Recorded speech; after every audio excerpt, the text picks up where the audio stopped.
Hey there! Welcome back to Reddit Dating, best channel for cheating stories. Make sure to like and subscribe the channel for more spicy stories. Busted my wife cheating. I'm at a complete loss. I don't know what to do. There were signs, and I overlooked them. I was blinded by love and never imagined this would happen to me. Not with her, my wife and best friend of nearly 20 years. I work out of town and wasn't supposed to be back until tonight. We were supposed to leave for a 2-week road trip tomorrow. Things were slow at work, so I came home yesterday afternoon. This trip was to give us a little alone time since we'd been so busy with family and friends this summer. When I got home, there was a truck in my driveway that I didn't recognize. My neighbor just recently asked me how I liked the new truck, but I thought he was mistaken and didn't think much of it. As soon as I could see the truck, I got a terrible gut feeling. I love my wife and trusted her completely, but that feeling was there and strong. I snuck around the side of the house to our bedroom window. It was open and I could hear them as I got close. I looked in the window and my worst fear was confirmed. They were right there, completely naked, on my bed. I walked away. I have been fighting the urge to do something that I know I will regret. I'm struggling to care what happens to me at this point. I went to my family's cabin for the night and drank everything there. Today, I was on my way home to confront her and decided against it. I'm not ready. All I can feel is anger. All I can think about is violence. I'm not in a good place right now. Not good enough to see her. I'm back at the cabin right now. I have a 60 oz of rum and have been staring at it for an hour. I want to get drunk and forget this, but I don't want to get drunk and make bad decisions. I know this is a critical moment in my life and my actions in the coming days will dictate the rest of my life. That's why I'm here. I need help. I'm not ready to speak to family or friends, so I'm reaching out to strangers, this world. Edit. I want to say thank you to the many great people reaching out. I'm not ready to talk just yet, but I appreciate the messages and the offers. I just want to read the great advice I've been given while I continue working out how to move forward. To you /cookie 3215 sending me disgusting, cowardly PM mocking me and saying my wife enjoyed it. You need help, more than me. You just aren't bright enough to realize it. I have decided to not drink the rum, but it's staying close by for now. I called my brother who is on his way and should be here in the next couple of hours. My wife just sent me a text saying she loves me and can't wait to go on our vacation. I haven't responded yet. I'm a little calmer after writing this. Listening to the great comments and private messages, and briefly speaking to my brother has been helping. To the person who sent me the link to the suicide line, thank you. I am not suicidal, just not caring to the point of being probably too reckless. Once again, thank you to almost everyone. Update. The amount of support and advice I've received is unbelievable. I actually got choked up just realizing how many great people there are out there willing to help a stranger. It gives me a bit of hope for the world at a moment when I needed it most. The downside to all of this support is that I am struggling to respond to people. I have over 600 private messages unread and several hundred comments unread. I want to say thank you to everyone individually, and I am going to make an effort to do that. But it won't be quick, so I will just start by giving a big thank you to everyone for your kind messages and helpful advice. It really means a lot to me. I have noticed several comments and questions that keep popping up and wanted to provide clarity in addition to my minor update. If you can't tell, I am feeling a lot better today. That pain almost completely went away. I still feel like I've been punched in the gut, but otherwise I have begun looking to the future. It has been 2 days, so this doesn't seem right to me. Is this a calm before the storm, or am I just freakishly resilient as for the questions and comments I've received? Here are some cliff notes to clarify some things. When I said wife and best friend, I was referring to the 2 roles my wife played in my life. The other guy was not my best friend, or even someone I knew.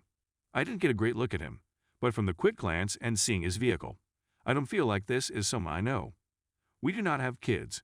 We were planning to have them soon though. We recently sold our house and were set to move closer to my job in September when the new owners take possession. I'm going to thank my neighbor, but I am going to do it subtly like he did for me. A lot of people have been asking me about the signs I mentioned overlooking. Off the top of my head, here are a few: is texting abnormally late at night. Went for after-work drinks with friends regularly. This was not like her, but I was glad that she was being social. She had yoga once a week but was apparently not paying because one of her coworkers was the instructor, and she was helping with setup and cleanup. I also thought she was very inflexible for someone who went to yoga. Unknown caller hang-ups. We regularly answer each other's phones if we are closer to it. Several times, she had an unknown caller who would hang up as soon as I answered. We get a lot of spam calls, but usually it's a telemarketer or a debt collector looking for the previous owner of the number. Rarely it's a hang-up. The update is a work in progress. When my brother arrived, we had a good long talk. He has been my true best friend, and I realized I need to always remember that and know that he will always be there for me without judgment the same way I would be for him. He really sets the standard for what a true friendship is, even if we fight on occasion. Since I was supposed to be home last night, I decided to respond to my wife's text. We aren't allowed to have phones on site, so it was reasonable for me to only be texting her. She knows it's easy for me to sneak in some texts. I wrote her and said I needed to go to one of my company's remote sites and wouldn't be able to call her until the end of the weekend. I told her that I would cancel all of the reservations and rebook later. She said she could take her best friend with her this weekend to the romantic bed and breakfast on a vineyard that I booked. I knew it wasn't the best friend she wanted me to think would be going. I told her that I already gave it to my brother and his wife, since it was non-refundable, and they would pay me back in a month. This morning I canceled all of the reservations except the romantic one. My brother is coming with me. Fortunately, the hotel let us switch from the honeymoon suite to a room with 2 beds. There also happens to be a really nice lake and boat rentals nearby, so this just turned into a long overdue fishing trip with my brother. This means I am free for the weekend. I don't have to write her or talk to her for a few days, so that relieves some stress and gives me more time to think. I am currently in the mindset to get a divorce. I honestly can't see it any other way. My brother is supportive of this, but has asked me to take a few weeks and speak to someone. His wife has a friend who is a couples counselor and is willing to talk to me on Monday. I don't see it changing my mind, but at least it might help untangle some of this mess for me. I'm also taking a bunch of the advice on here and starting to speak to lawyers. At the very least to prepare for what I think is inevitable. I want to do this right. I've never thought of her as someone who would try to screw me over, but I also never expected her to cheat, so I think I need to be prepared for anything. Thanks again, everyone. I'm going to try to enjoy my weekend as much as possible. Update 1. A lot has happened in the past few days. I'll start with the less important stuff. My brother, Matt, and I drove nearly 5 hours to the B&B on the vineyard. I really appreciate him being there for me through this.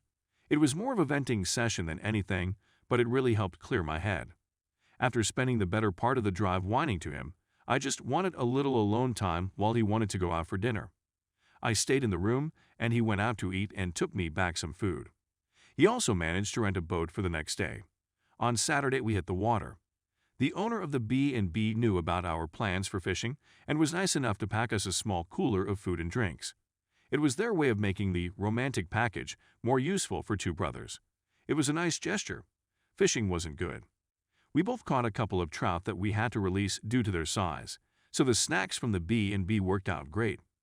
We stopped fishing at mid-afternoon and then drove around to all of the vineyards and fruit stands buying food and cases of wine for Matt's wife, Jen. That night we went for the biggest tomahawk steak we could find.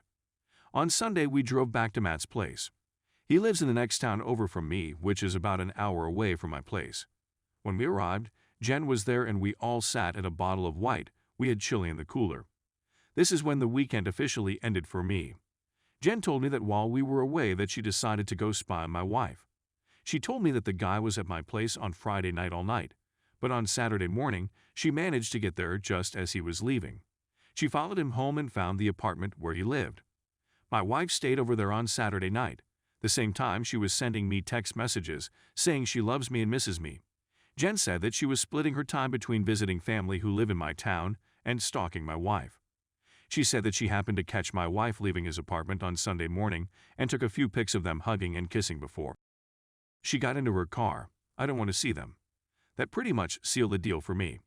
I don't think I could ever trust her again if she can turn it on and off so easily to tell me she loves me while being with a different guy. Still, I decided that I am not going to jump to a knee-jerk reaction based on emotions. I need to remain calm and level. That's when Jen told me that Sharon was coming over for dinner. Sharon is the counselor that Jen set me up with an appointment for. To clarify, she has never met my wife, and this was my first time meeting her as well. Sharon was a very nice person and we got along great. After dinner, Sharon and I went for a walk around Matt's neighborhood to walk the dogs and have a bit of a private conversation. Sharon was really helpful in the fact that she was a great listener and made me feel like I didn't need to be guarded. It was therapeutic to be that free with describing my feelings.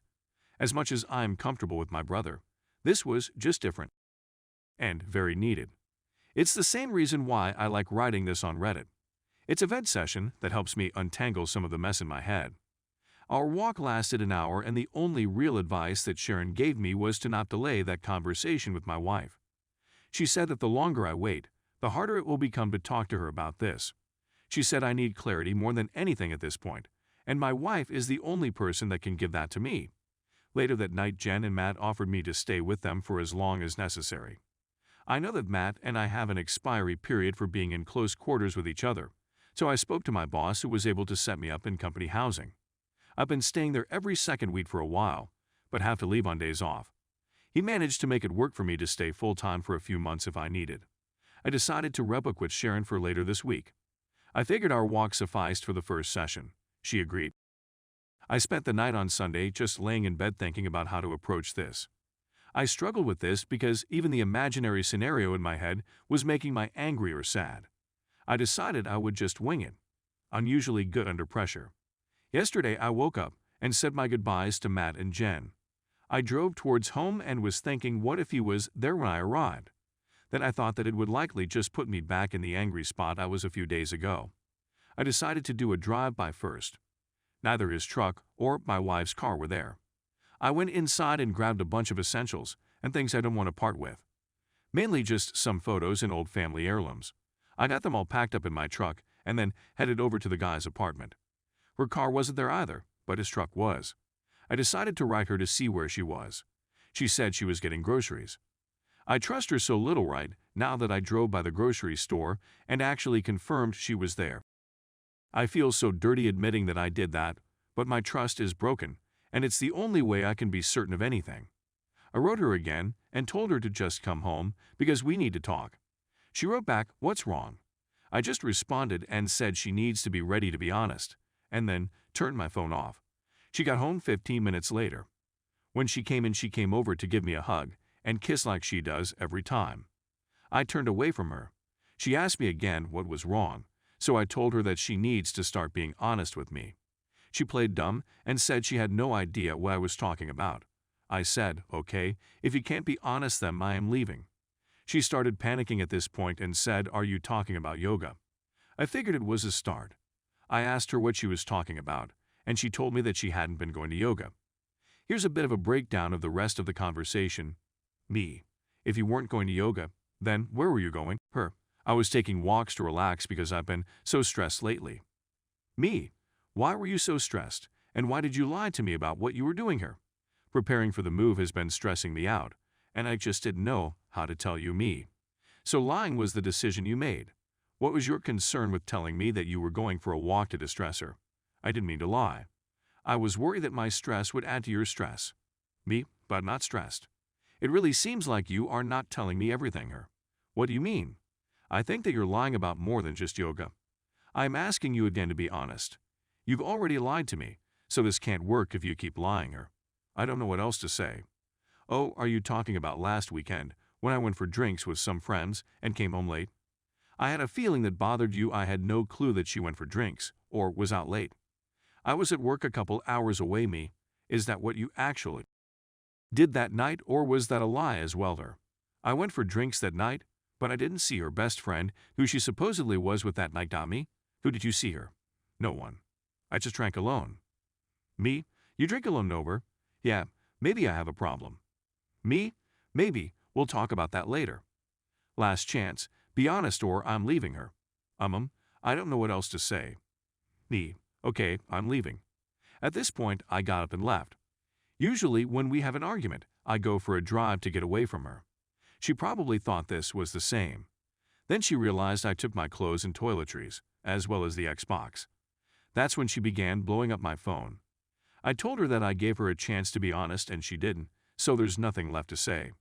She begged and pleaded with me to come home to talk about this in person. She said she had no idea why I was so upset or what I think she did. She repeated that she loved me and would never hurt me. Just hearing her say that really tore a new hole in my chest. It was always comforting words that I believed without question. Now it's a dull, jagged knife sawing through my heart in the most devastating way. I couldn't handle it, so I hung up. She called back about 40 times before I was ready to answer again. This time she said, "Did you talk to Karen, her best friend?" I asked why, and she said, "Come home. I don't want to say this over the phone." I agreed and drove around a little longer to get my heart rate back down. Then I went home. That conversation went like this, "Her, I assume you spoke to Karen." Her, "Well, a few weeks ago, while you were at work, we went for drinks. A couple of guys started buying us drinks, so we just played along. When we were leaving, one of the guys tried to kiss me. I pulled away immediately and told him I was married. I felt so bad about it and wanted to tell you, but I'm an idiot and just decided to hide it from you. Karen up with the other guy and gave his friend my number without asking me. He has texted me a few times since, but I have never written him back. Me, can I see your phone? Her, yes, she showed me her phone, which was completely empty of texts except for myself and her mother. She never deletes her texts, so this was new. I looked at her photos, which was also clean, but then I checked the deleted photos and found one of a guy I didn't recognize me. Who is this? Her, that's the guy who tried to kiss me.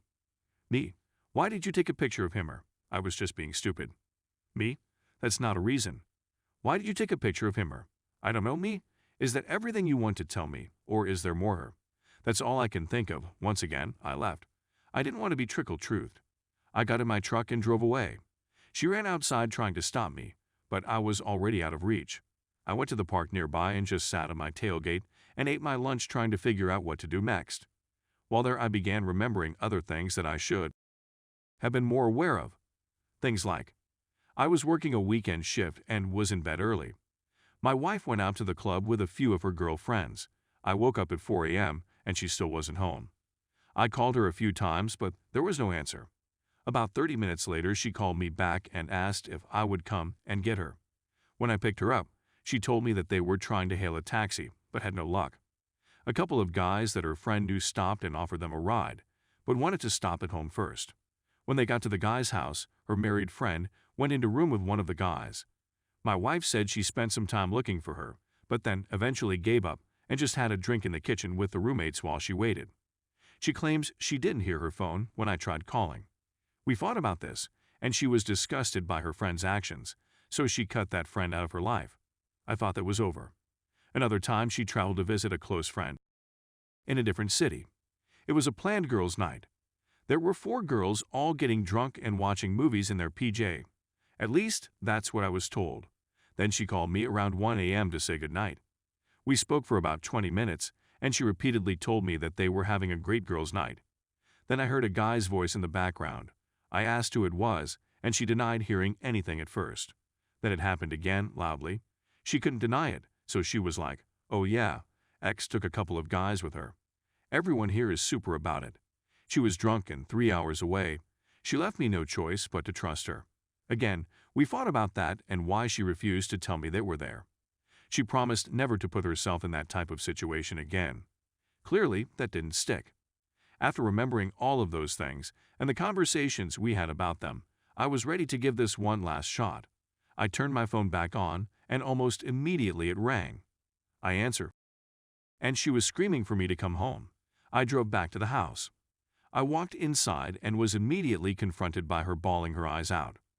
She was sitting on the couch repeating, "I'm so sorry, I'm so sorry." I asked her sorry for what. She began rocking back and forth like a crazy person. It took her a good 5 minutes to catch her breath enough to speak her. I lied about the guy who tried to kiss me. Me, okay, tell me what happened. Her, the 4 of us actually went back to his place that night. We fooled around. I knew it was more than that, but just hearing her say made me feel dizzy. It felt like the room was getting smaller and there were a million people speaking into my ears at the same time. I think I was having a panic attack. I went to the bathroom and washed my face in cold water until things returned to normal me. "What did you do, her? Do you want me to actually tell you, ma?" "Yes, sir." He fingered me and I gave him a blow job. Me, was that it, her? Yes. Me, I'm not playing this game any longer. You either tell me everything right now, or this will be the last time we speak. She began bawling again and took another few minutes before she was able to speak her. We met up again and had I'm so sorry. I love you and will do anything to make up for this. Me, just the one-timer. If I tell you the truth, please give me a chance to do anything I can to make up for it. Please. Me, I'll think about it. Her, it was an affair. We have been up while you're out of town for work. It's been going on for almost a month now. He is married and they are about to get divorced me. Does he know you're married her? Yes. Me, if he's having an affair because his marriage is failing, does it mean you think ours is failing? Is that what you told him her? No, I don't think ours is failing. I hate myself. Please, don't leave me. I can fix this. Me, however, whatever you want. Me, if you were in my shoes or even his wife's shoes, what would fix this? For you, her, knowing the truth. Being able to trust you to mean what you are saying. You can trust me. I screwed up and won't do that again. Me, if you were his wife, wouldn't you want to know the truth, her? Yes. Me, then fix this. Her, you want me to call her, if you think that is what you would want. She tried calling, but never got an answer. A few minutes later, her cell phone rang. It was listed as Karen Work. She looked shocked, so I knew that wasn't Karen. I asked if that was him. She said it was. I answered, and being the coward he is, he said, "Doops, I must have the wrong number." I said, "No, this is the husband of the girl you've been cheating with. I'm going to let you speak to her because she has something to say to you." I passed her the phone. I told him everything. He knows the entire truth. We're done. It was just a fling and now you need to never contact me again. I asked to see the phone before she hung up me. What divorce lawyer are you using? Him, I'm not getting divorced. Me, oh, but didn't you tell me, wife, that you wear him? No. Me, okay, then can I speak to your wife? I feel she has as much right to know about this as I do. Him, please man, I didn't know she was married. Don't ruin my marriage over a mistake. Me, you ruined mine over a mistake. It's only fair that I tell your wife him. Please don't. She's at work right now. I will tell her everything when she gets home, I swear. Me. Okay, you do that, that's where I hung up. I asked my wife if she knew where his wife worked in her name. She did. I had my wife call over and asked for her at work. She did get her on the phone and told her to take a seat. This woman said she was just getting ready to leave for the day and she would call my wife back from her car. She did, his wife. What's going on, me wife? I have something terrible to tell you and I don't want to cause any accidents. Please don't drive. His wife. OMG, did something happen to his name? My wife. No. He's at your apartment right now. I am just letting you know that we have been having an affair for a month now. I'm coming clean to my husband right now and thought you should be given the same respect. She went silent for about a minute, then said, if this is some sick joke, I will find out who you are. Then she hung up. Not even 10 minutes later, my wife got a text from Karen Work saying, "Thanks, you just ruined my life." I grabbed the phone and wrote back, "You just ruined 4 lives and 2 marriages. Don't forget that this was your fault, you piece of." For the next hour, my wife begged and pleaded with me to stay with her. She offered counseling, she offered to never leave my side, she even offered me favors. This was everything that I expected thanks to the comments in here. She then said we should go on that vacation, her treat. We need time away was her reason. We need to spend some quality time together because my work schedule has been pushing us apart lately. Also exactly what I expected her to say. She wasn't expecting me to tell her that I went anyway. She also wasn't expecting me to tell her that I already have counseling booked for myself. She definitely wasn't expecting me to tell her that I busted her on my very own bed. I could only imagine she didn't expect me to have a place already lined up to stay. When I told her all of that, she fell to the floor bawling. She started saying how she doesn't deserve to live. She told me I should just kill her right now because she's too terrible to be with anyone. It went on like that for a while. I stayed for a total of 4 hours listening to her make excuses, then try to hug me or cuddle me or even blow me if I would just stay and work through this with her. In the end, I called Karen and told her that her cheating friend is suicidal and that she should come keep an eye on her. Then I left. It's been almost a full day since that went down and I haven't spoken to her since. She has been calling and texting me all day. Her friends and family have been calling and texting me all day. Everyone has a different excuse or a different plea for empathy. Her father is the only one who wrote me and told me that I need to do what is best for me and that he will always love me like a son no matter what happens. Reading that was what made me have a good cry for the first time since all of this began. Meet with Sharon, my counselor, tomorrow and a lawyer on Thursday. I think I know where this is going, but until it happens, I am just not sure about anything. I'm sorry for the overly long-winded story. It just helps to vent in this way. Again, I really appreciate all of the comments and messages. The people sharing their own stories like this are really helping me feel less broken and giving me more hope. I sincerely appreciate everything you've all said and done for me.